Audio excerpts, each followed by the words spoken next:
Hello there, everyone. This is Neko here in Scrap Mechanic. If you guys have anything you want to see or would like to do or would like to know about, please leave any comments and subscribe.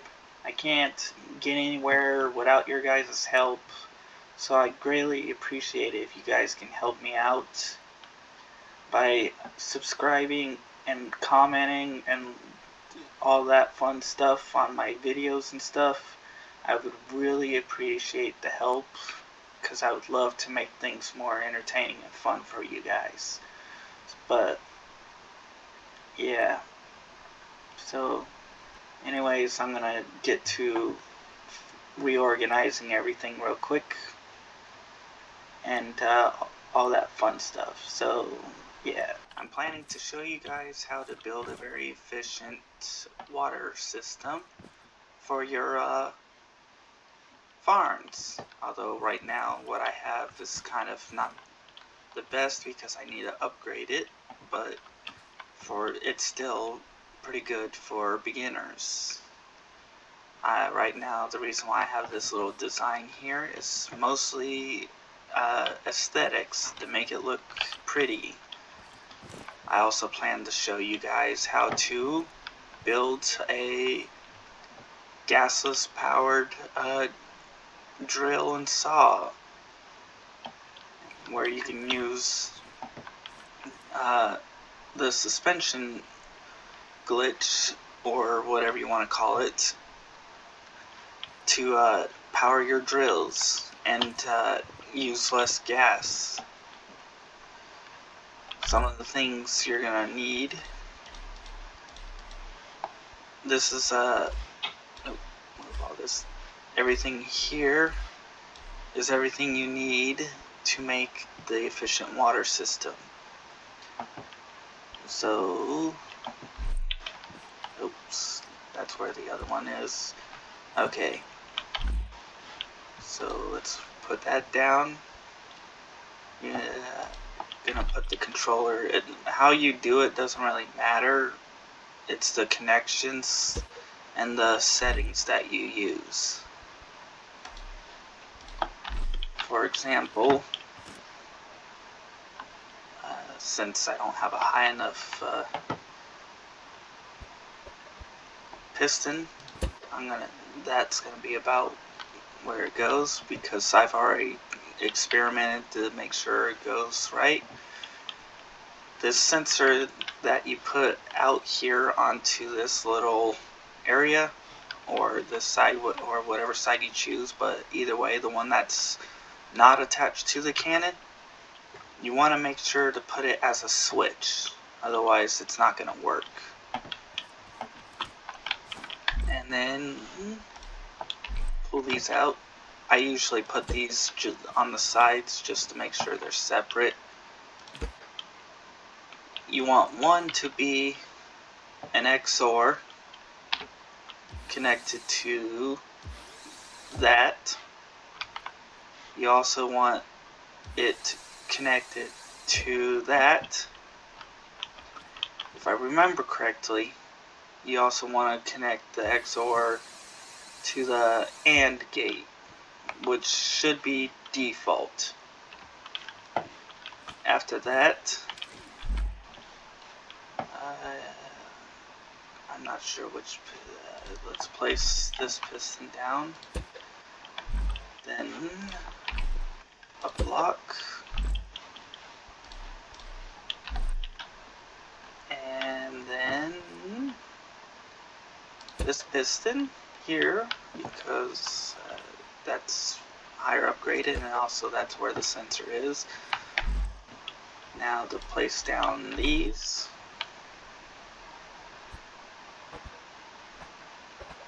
Come on. There we go. And then place one down here. Also, to let you know, the reason why I have it set up like this with the gap is these farm blocks are 3 blocks wide and 3 blocks long. So the center of them is 1, 2, and then 1, 2. So you set up here, and then you count over 2 blocks, then place another one, and that'll be the center of that. Then you repeat that process for each one.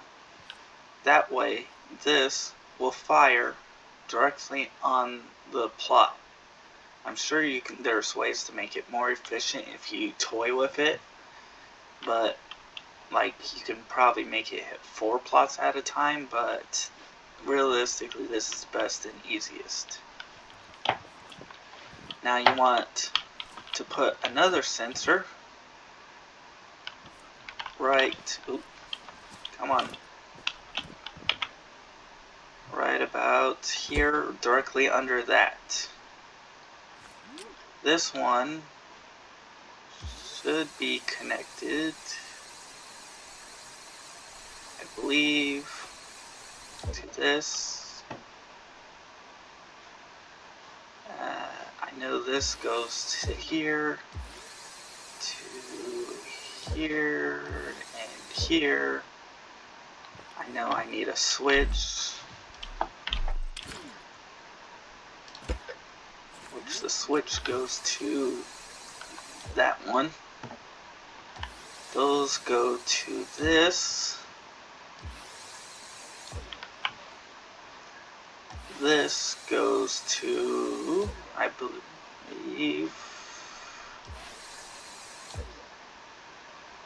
believe it goes to that.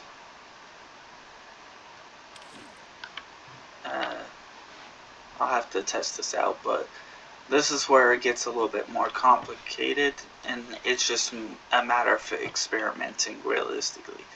Since number 1 piston is that one which pushes out, I want to set this max, and then you want it to hold, then you want it to retract all the way back, then you want it to hold, then you want it to extend all the way out, and then repeat that all the way.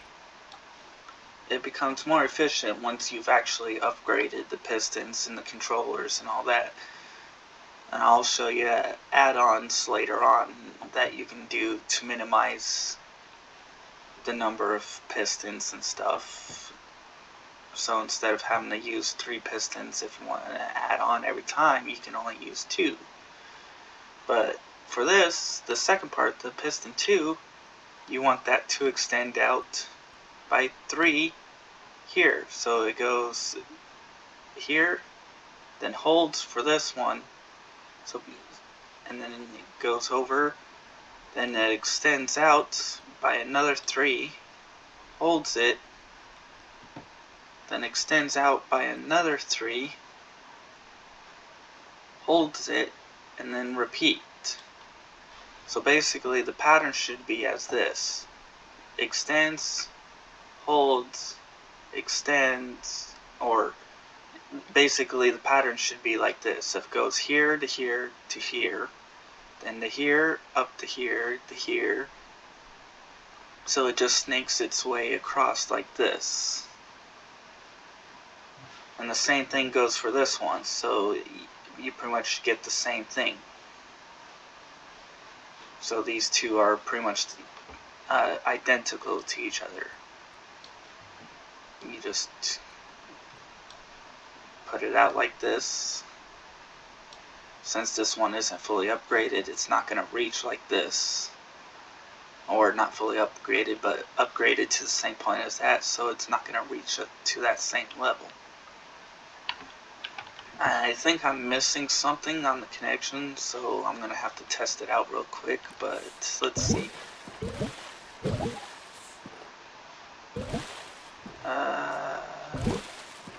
Oh, duh. Oops. You go there. Okay. There we go. Now it should reach this and shut off. Didn't shut off, so I missed something. What'd I miss?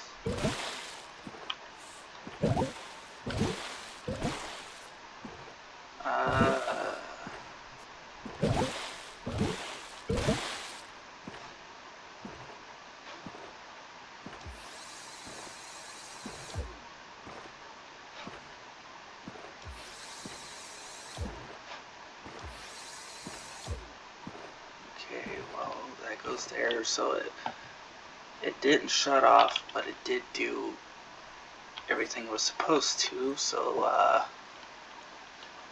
know that's correct.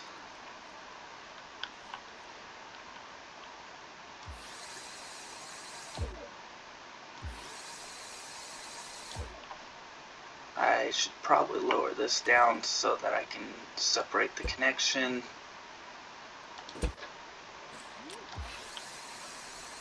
That goes to there. I'm not sure if that goes to the switch, but I know it goes to... Oops, I got that wire backwards. That's not supposed to go that way. It's supposed to go this way.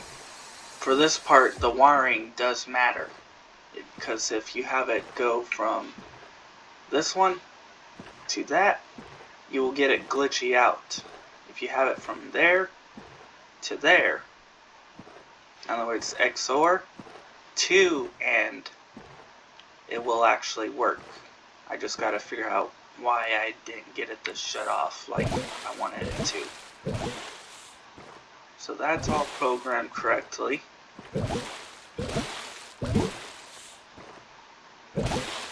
Still going.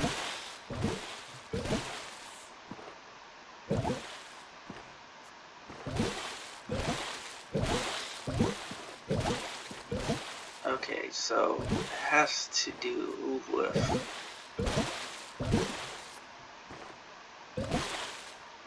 the sensor.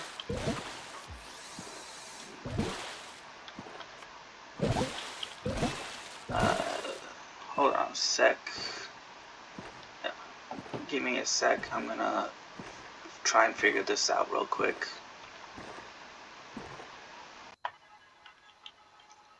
Alright, I figured out what I did wrong. It was the sensor. I had the sensor hooked up directly into the cannons. That's wrong. You want to hook the sensor to the AND gate, and then hook the AND gate to the two pumps. That will shut it off automatically, like this. Once it runs through its little process, it will shut off automatically.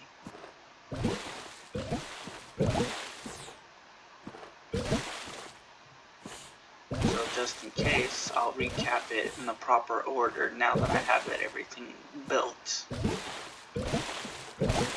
And there you go.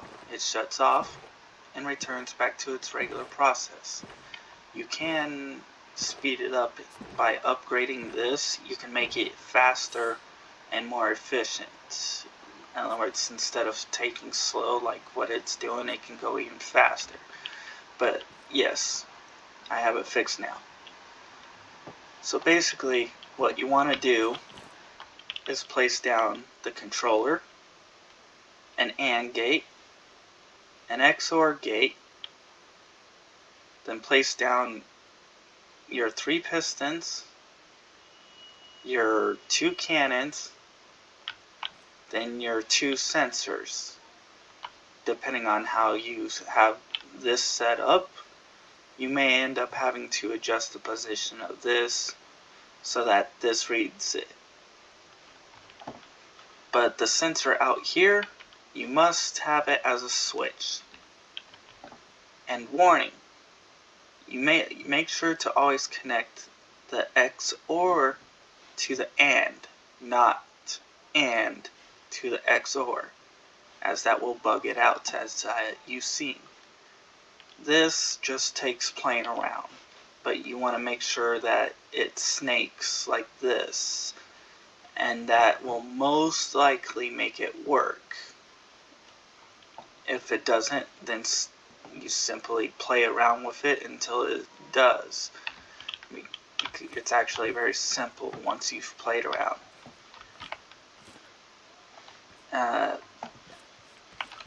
As for this design, I kind of just did this because the width of the in between the 2 cannons. Realistically, you only need 1 cannon to do all this, but I like 2 because it's a lot more nicer and more efficient. But Here we are. We got this so that you can see, you can pause the video and look at the connections. You can design this however you want. You can put these wherever you want, however you want, once you've actually gotten the basics down. And I'm going to plant down 8 of these because I'm running low on food and I don't feel like dealing with a raid. So there's 8. And next comes the drill, the whatever. For this, I made it like this because, again, I like the aesthetics of it. But for me to make this work efficiently, I needed 2 bearings for this.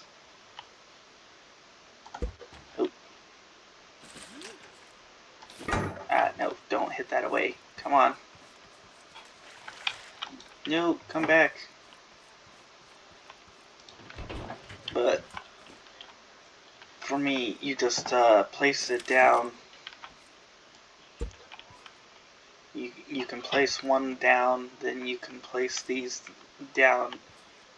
It's easiest to, hold on, I'll just tear it apart and show.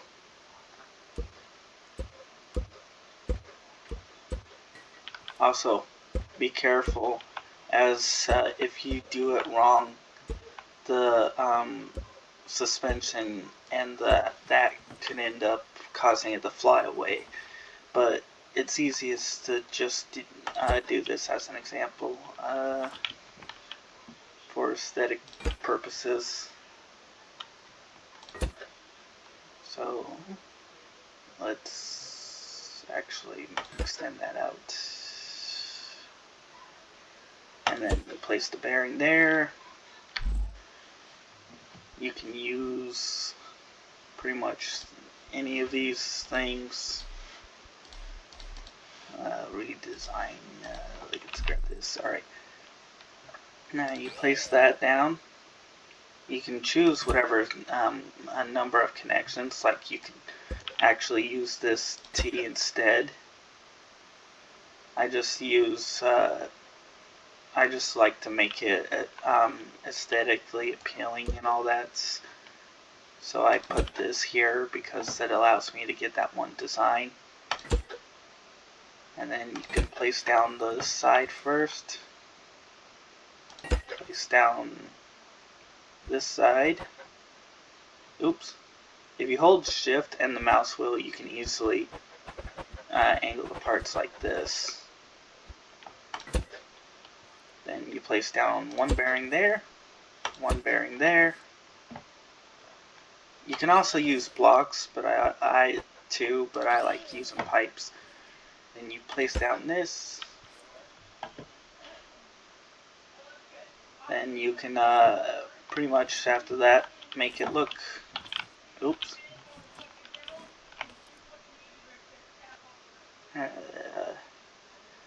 And then you can make it as appealing like this. Oops. Lift this up. Dang it. There we go. And put that down there.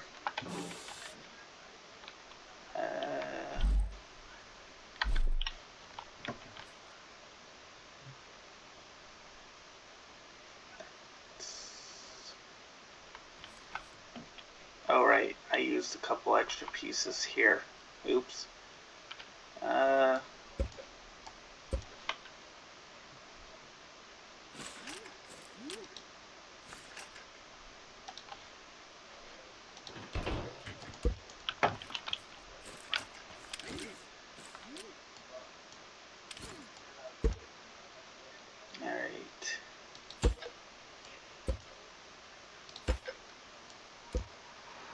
Okay, and then you want to make sure to connect the pieces differently. I realized my mistake. you have one connected here to here, then you can take a piece connected from here to here, and ta-da! The spark that went around here and the spark here connected it. So now you can finish this up, because the connection order matters when trying to do this. If you do it wrong, then it won't perfectly work. And then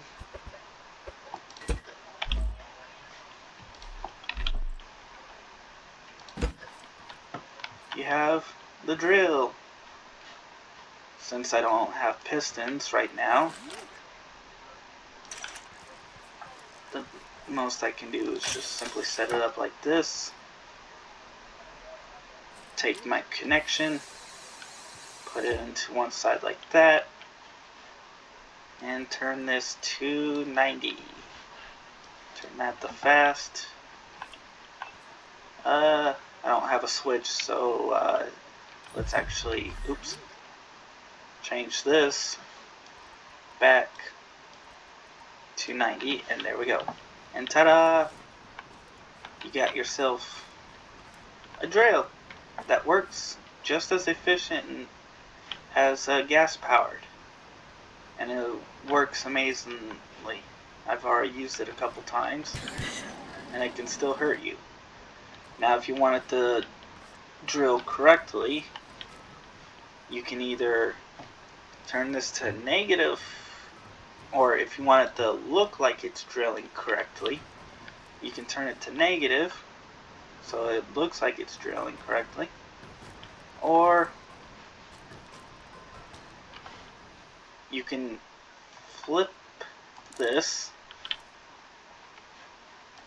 turn it back to 90, and it does the same thing, so it looks like it's drilling correctly. At least I think that's drilling correctly. And ta-da! You put a switch, put some pistons with it, and you can extend it out, extend it up. If you get this high enough, you can actually alter the degrees of the bearings and all that too. There's a lot you can do, and it's a lot of fun. But for now, this is just the basic way to get a gasless drill, or no electricity needed. I have this set up my wall, which took forever, but I have this set up like this, just high enough that they should not be able to invade, so that they have to work their way through this. Then I can beat them from up here if I need with the hammer. Then I also have this set up as a last resort with a similar way to slow them down, so I can beat them up. So I plan to actually add more and build a decent base, but I also need to go component hunting and all that fun stuff, so I can actually start upgrading these to their max, upgrade those to its max, and actually add in defenses to protect my stuff.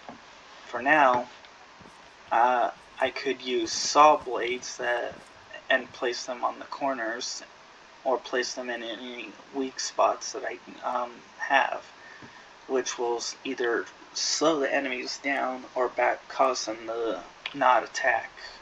The exception to this rule is the red bots or farm bots.